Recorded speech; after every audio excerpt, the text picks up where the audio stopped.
നിനക്ക് ഫ്രണ്ട്സ് ഇല്ലെന്ന് തോന്നുന്നുണ്ടോ? എന്നാൽ ഈ വീഡിയോ നിനക്കായിട്ടാണ്. നിനക്കാരും വിളിക്കാറില്ല, മെസ്സേജ് അയക്കാറില്ല, പക്ഷേ സ്റ്റാറ്റസ് എല്ലാം കണ്ടു പോകുന്നു. ശരിയാണോ? നീ മോശക്കാരനാണോ? അല്ലെങ്കിൽ ലോകം നിന്നെ മനസ്സിലാക്കുന്നില്ലേ?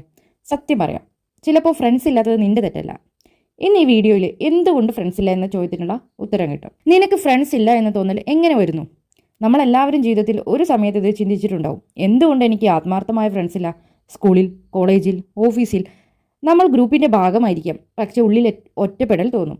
സോഷ്യൽ മീഡിയ തുറക്കുമ്പോൾ എല്ലാവരും ഗ്യാങ്, ട്രിപ്പ്, ബർത്ത്ഡേ, സർപ്രൈസ്, നമുക്ക് മാത്രം സൈലൻസ്. അപ്പോൾ നമ്മൾ എന്ത് ചിന്തിക്കും? എന്നിൽ എന്തെങ്കിലും പ്രശ്നമുണ്ടോ? ഞാൻ ബോറാണോ?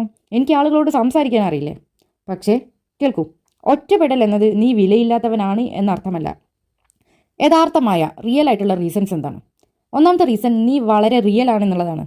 ഇന്ന് ലോകം എന്താണ് ഇഷ്ടപ്പെടുന്നത്? Fake smile, fake care, fake bonding. പക്ഷേ നീ റിയൽ ആണെങ്കിൽ, നീ നേരിട്ട് സംസാരിക്കുന്നവനാണെങ്കിൽ,